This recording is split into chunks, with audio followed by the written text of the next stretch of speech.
Hello friends, welcome to DGP guide YouTube channel. ఈరోజు మన topic వచ్చేసి జనగాం డిస్టిక్కి సంబంధించిన డిస్టిక్ కోర్ట్ ఏదైతే ఉందో దానికి సంబంధించిన office assistant and data entry operator and peon పోస్ట్కి సంబంధించిన రిక్రూట్మెంట్ అయితే భర్తీ చేయడం జరుగుతుంది.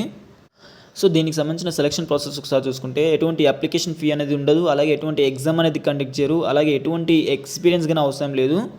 కేవలం మిమ్మల్ని ఒక ఇంటర్వ్యూ అయితే కండక్ట్ చేస్తారు. ఆ ఇంటర్వ్యూలో క్వాలిఫై అయితే చాలు, డైరెక్ట్గా అయితే మీకు పోస్టింగ్ అయితే ఇవ్వడం జరుగుతుంది. ఆ ఇంటర్వ్యూలో క్వాలిఫై అయ్యాక డైరెక్ట్గా అయితే మీకు పోస్టింగ్ ఇవ్వడం జరుగుతుంది.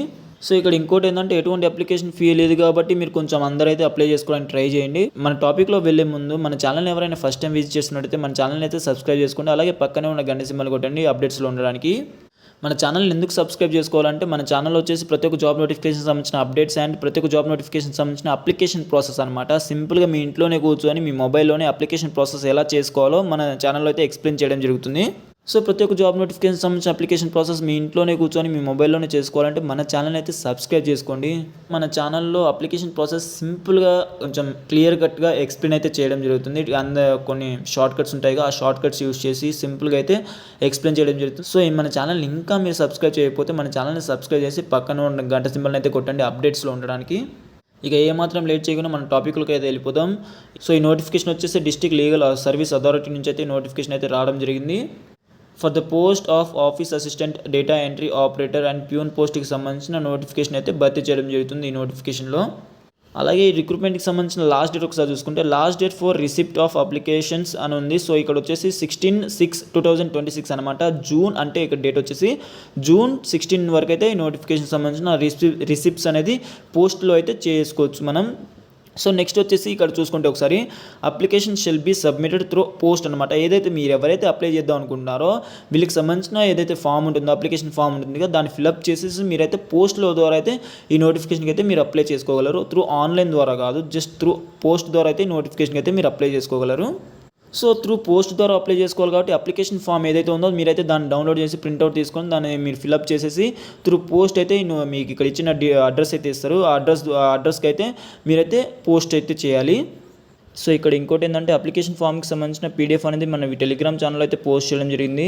సో మీరు ఇక్కడ ఏం చేయాలంటే సింపుల్గా మన టెలిగ్రామ్ ఛానల్ అయితే విజిట్ అవ్వండి. మన టెలిగ్రామ్ ఛానల్ విజిట్ అవ్వడానికి మన వీడియో డిస్క్రిప్షన్లో మన టెలిగ్రామ్ ఛానల్కి సంబంధించిన లింక్ అయితే ఇవ్వడం జరిగింది. సింపుల్గా మన వీడియో డిస్క్రిప్షన్లోకి వెళ్ళి అక్కడ టెలిగ్రామ్ ఛానల్ అని ఒక లింక్ అయితే ఇవ్వడం జరిగింది. ఆ లింక్ని క్లిక్ చేయగానే మన టెలిగ్రామ్ ఛానల్ అనేది అయితే మీకు డిస్ప్లే అవుతుంది. సో అక్కడ నుంచి అయితే మీరు ఈ అప్లికేషన్ ఫామ్కి సంబంధించిన పీడిఎఫ్ని అయితే డౌన్లోడ్ చేసుకోవచ్చు. నెక్స్ట్ ఇక్కడ కొంచెం కిందకి స్క్రోల్ చేస్తే ద స్కోప్ ఆఫ్ వర్క్స్ అని ఒక డీటెయిల్స్ అయితే ఇచ్చారు. సో ఏదైతే ఉందో ఇక్కడ 3 పోస్టులు దానికి సంబంధించిన డీటెయిల్స్ అయితే ఇవ్వడం జరిగింది. Office assistant and receptionist cum data entry operator and office ప్యూన్కి సంబంధించిన ఏదైతే ఆ పోస్టులు ఉన్నాయో ఆ పోస్ట్కి సంబంధించిన డీటెయిల్స్ అయితే ఇవ్వడం జరిగింది. అంటే పోస్ట్కి సంబంధించిన వర్క్ ఏంటి, ఎలా వర్క్ చేయాలి, వాళ్ళ యొక్క కర్తవ్యం ఏంటి అనేది అయితే ఇక్కడ కొంచెం డీటెయిల్స్ అయితే ఇవ్వడం జరిగింది. సో దీనికి సంబంధించిన డీటెయిల్స్ అయితే మీరు ఆటోమేటిక్గా తెలిసే ఉంటుంది. ఆఫీస్ అసిస్టెంట్కి సంబంధించిన వర్క్ ఏముంటుంది అంటే ఏదైతే డాక్యుమెంట్స్ ఉన్నాయో దానికి మెయింటైన్ చేయడం, అలాగే ఏదైతే వర్క్ సిస్టమ్ వర్క్ ఉంటుందో అది చూసుకోవడం. నెక్స్ట్ వచ్చేసి receptionist cum data entry operator వచ్చేసి రిసెప్షనిస్ట్ అంటే మనకి ఆల్రెడీ తెలిసిందే, క్లయింట్ ఎవరైతే వస్తారో వాళ్ళనైతే వెల్కమ్ చేయడం, అలాగే వాళ్ళకి సంబంధించిన ఆన్సర్స్ ఇవ్వడం అయితే రిసెప్షనిస్ట్ యొక్క వర్క్ అనమాట. అలాగే డేటా కమ్ ఎంట్రీ అంటే వాళ్ళకి సంబంధించిన డేటా అయితే ఉంటుందో దానికైతే ఎంటర్ చేయడం అనమాట. సో నెక్స్ట్ వచ్చేసి ఆఫీస్ ప్యూన్కి సంబంధించిన డీటెయిల్స్ చూసుకుంటే మన అందరికీ తెలిసింది. ఆఫీస్ ప్యూన్ అంటే మన ఆఫీస్ ఏదైతే ఉందో దాన్ని దాన్ని అయితే క్లీన్గా ఉంచడం. నెక్స్ట్ దాంట్లో ఉన్న కొంచెం వర్క్లు ఉంటాయి, ఆ వర్క్ అయితే చేయడం అనమాట. సో నెక్స్ట్ వచ్చేసి వేకెన్సీకి సంబంధించిన డీటెయిల్స్ ఒకసారి చూసుకుంటే ఆఫీసర్ అసిస్టెంట్ వచ్చేసి 3 వేకెన్సీస్ అయితే భర్తీ చేయడం జరుగుతుంది. అలాగే నెక్స్ట్ వచ్చేసి receptionist cum data entry operator ఒకసారి చూసుకుంటే ఒక సింగిల్ పోస్ట్ని అయితే భర్తీ చేయడం జరుగుతుంది. అలాగే నెక్స్ట్ వచ్చేసి ఆఫీస్ ప్యూన్కి సంబంధించిన వేకెన్సీస్ ఒకసారి చూసుకుంటే ఒక వేకెన్సీ అయితే భర్తీ చేయడం జరుగుతుంది నోటిఫికేషన్లో. సో ఇక్కడ ఒకసారి ఈ నోటిఫికేషన్కి వచ్చేసి 5 వేకెన్సీస్ అయితే భర్తీ చేయడం జరుగుతుంది నోటిఫికేషన్లో. సో ఈ నోటిఫికేషన్ సంబంధించిన సెలక్షన్ ప్రాసెస్ ఒకసారి చూసుకుంటే మిమ్మల్ని ఒక ఇంటర్వ్యూ అయితే కండక్ట్ చేయడం జరుగుతుంది. ఆ ఇంటర్వ్యూలో మీ పోస్ట్కి ఏదైతే మీరు అప్లై చేస్తున్న పోస్ట్ ఉందో దానికి సంబంధించిన స్కిల్ టెస్ట్ చేయొచ్చు, లేకపోతే మిమ్మల్ని ఒక కమ్యూనికేషన్ స్కిల్స్ చూడవచ్చు, ఏమైనా చూడవచ్చు ఆ ఇంటర్వ్యూలో. బట్ ఒక ఇంటర్వ్యూ అయితే కండక్ట్ చేయడం జరుగుతుంది. ఆ ఇంటర్వ్యూ అయిపోయాక ఎవరైతే సెలెక్టెడ్ క్యాండిడేట్స్ ఉన్నారో వాళ్ళు వచ్చేసి ఈ అథారిటీతో ఒక అగ్రిమెంట్ అనేది అయితే సైన్ చేయాలి. సో ఇలా అయితే ఈ నోటిఫికేషన్ సంబంధించిన సెలక్షన్ ప్రాసెస్ అనేది జరుగుతుంది. సో నెక్స్ట్ వచ్చేసి ఈ నోటిఫికేషన్ సంబంధించిన ఎడ్యుకేషన్ క్వాలిఫికేషన్ ఒకసారి చూసుకుంటే ఆఫీస్ అసిస్టెంట్ క్లర్క్ సంబంధించిన ఎడ్యుకేషన్ క్వాలిఫికేషన్ వచ్చేసి గ్రాడ్యుయేషన్ డిగ్రీ అనమాట. నెక్స్ట్ వచ్చేసి బేసిక్ కంప్యూటర్ ఆపరేటర్ అనేది చేయడం రావాలి. సో ఆఫీసర్ అసిస్టెంట్ ఎవరైతే అప్లై చేస్తున్నారో వాళ్ళకి వచ్చేసి బేసిక్ కంప్యూటర్ డీటెయిల్ నాలెడ్జ్ గా ఉండాలి. అలాగే నెక్స్ట్ వచ్చేసి టైపింగ్ స్పీడ్ అనేది 40 వర్డ్స్ పర్ మినిట్ అయితే టైపింగ్ స్కిల్ అనేది ఉండాలి. నెక్స్ట్ వచ్చేసి మీకు సంబంధించిన డేటా ఏదైతే ఉందో దాన్ని ఎంటర్ చేసే కొంచెం నాలెడ్జ్ అయితే ఉండాలి. కంప్యూటర్లో ఎంటర్ చేసే నాలెడ్జ్ అయితే ఉండాలి. సో నెక్స్ట్ వచ్చేసి ఫైల్స్ ఏదైతే ఆఫీస్ ఫైల్స్ ఉన్నాయో దానికి సంబంధించిన మెయింటెనెన్స్ అనేది మీకు వచ్చి ఉండాలి. అలాగే నెక్స్ట్ వచ్చేసి ఆఫీస్ అసిస్టెంట్కి సంబంధించిన ఏజ్ లిమిట్ ఒకసారి చూసుకుంటే 18 నుంచి 34 మిడిల్లో ఉన్న వాళ్ళు ఎవరైనా అప్లై చేసుకోవచ్చు. అలాగే SC ST BC క్యాండిడేట్ ఎవరైతే ఉన్నారో వాళ్ళకి వచ్చేసి ఏజ్ రిలాక్సేషన్ అప్లై అవుతుంది యాజ్ పర్ గవర్నమెంట్ రూల్స్. ఈ నెక్స్ట్ వచ్చేసి receptionist cum data entry operator ఎవరుతున్నారో వాళ్ళకి వచ్చేసి ఎడ్యుకేషన్ క్వాలిఫికేషన్ ఒకసారి చూసుకుంటే గ్రాడ్యుయేషన్ డిగ్రీ అనేది కంప్లీట్ చేసి ఉండాలి. ఈ రిసెప్షనిస్ట్ కమ్ డేటా ఎంట్రీ ఆపరేటర్కి సంబంధించిన ఏజ్ లిమిట్ ఒకసారి చూసుకుంటే 18 నుంచి 34 మిడిల్లో అయితే ఉండాలి. దీనికి సంబంధించిన ఏజ్ రిలాక్సేషన్ అప్లై అవుతుంది SC ST BC క్యాండిడేట్కి. అలాగే నెక్స్ట్ వచ్చేసి ఆఫీస్ ప్యూన్కి సంబంధించిన ఎడ్యుకేషన్ క్వాలిఫికేషన్ వచ్చేసి చూసుకుంటే జస్ట్ 10th క్లాస్ పాస్ అయితే చాలు. ఈ ఆఫీస్ ప్యూన్కి అయితే మీరు అప్లై చేసుకోవచ్చు. అలాగే దీనికి సంబంధించిన అంటే దీనికి సంబంధించిన క్వాలిఫికేషన్స్ ఏం లేదు. మీరు జస్ట్ ఆఫీస్ని క్లీన్ చేసుకోవడం, అలాగే దానికి సంబంధించిన కొన్ని వర్క్స్ ఉంటాయి ఆఫీస్ ప్యూన్కి సంబంధించిన వర్క్స్, సో అవి చూసుకుంటే చాలు. అలాగే నెక్స్ట్ వచ్చేసి దీనికి సంబంధించిన ఏజ్ లిమిట్ ఒకసారి చూసుకుంటే 18 నుంచి 34 మిడిల్లో అయితే ఉండాలి. దీనికి సేమ్ యాస్టిస్ ప్యూన్కి గాన 18 నుంచి 34 మిడిల్లో అయితే ఉండాలి. సేమ్ యాస్టిస్ ఏజ్ రిలాక్సేషన్ ఉంటుంది. SC ST BC క్యాండిడేట్ ఎవరున్నా వాళ్ళకి వచ్చేసి ఏజ్ రిలాక్సేషన్ గాన యాజ్ పర్ గవర్నమెంట్ రూల్స్ అయితే ఉంటుంది. శాలరీ పేమెంట్కి సంబంధించిన డీటెయిల్స్ ఒకసారి చూసుకుంటే ఆఫీస్ అసిస్టెంట్ క్లర్క్ వచ్చేసి 20,000 వరకు అయితే శాలరీ పేమెంట్ అయితే చేయడం జరుగుతుంది మంత్లీ. అలాగే నెక్స్ట్ వచ్చేసి రిసెప్షనిస్ట్ కమ్ డేటా ఎంట్రీ ఆపరేటర్కి వచ్చేసి 15,000 వరకు అయితే శాలరీ పేమెంట్ చేయడం జరుగుతుంది పర్ మంత్. అలాగే నెక్స్ట్ ఆఫీస్ ప్యూన్కి వచ్చేసి 14,000 వరకు అయితే శాలరీ పేమెంట్ అయితే చేయడం జరుగుతుంది పర్ మంత్. నెక్స్ట్ వచ్చేసి ఆఫీస్ లీవ్కి సంబంధించిన డీటెయిల్స్ కూడా చూసుకుంటే మినిమం 12 డేస్ పర్ ఇయర్ వరకు అయితే అప్లై చేసుకోవచ్చు మీరు లీవ్స్కి. ఇందులో ఇది గవర్నమెంట్ లీవ్స్ అంటే government public holidays, government holidays అన్నీ తీసేసి, అలాగే సండేస్, సెకండ్ సాటర్డేస్ అవన్నీ తీసేసి ఎక్స్ట్రాగా మీరు 12 డేస్ అయితే ఆఫీస్కి అయితే లీవ్ పెట్టుకోవచ్చు. అలాగే దీన్ని కొంచెం కిందకి స్క్రోల్ చేస్తే ఇక్కడ application send through post shall be superscribed as applications for appointment as officer assistant clerk receptionist cum data entry operator and peon పోస్ట్కి సంబంధించిన ఇక్కడ మెన్షన్ చేసిన పోస్టులకి ఎవరైతే సెలెక్ట్ అవుతారో వాళ్ళు వచ్చేసి త్రూ పోస్ట్ ద్వారా అయితే మీకైతే అపాయింట్మెంట్ ఆర్డర్ అనేది రావడం జరుగుతుంది మీ ఇంటికి. సో ఇక్కడ కొంచెం కింద ఒక నోట్ అయితే ఇవ్వడం జరిగింది. అది ఏంటంటే ఒకవేళ మీకు ఎటువంటి రెస్పాండ్ అంటే ఎటువంటి అపాయింట్మెంట్ ఆర్డర్స్ కానీ ఎటువంటి రెస్పాండ్ రాకపోతే మీకు సింపుల్గా మీరు అర్థం చేసుకోవాలన్నమాట మీరు రిజెక్ట్ అయ్యారని. సో ఇక్కడ మీకు ఒకవేళ ఎటువంటి పోస్ట్ రాకపోతే మీరు రిజెక్ట్ అయ్యారని అర్థం అన్నమాట. దానికి ఇక్కడ దీనికైనా మెన్షన్ చేశారు కింద. సో నెక్స్ట్ వచ్చేసి కొంచెం కిందకి స్క్రోల్ చేసి ఇక్కడ అప్లికేషన్ ఫామ్కి సంబంధించిన ఒక ఫామ్ అయితే ఇవ్వడం జరిగింది.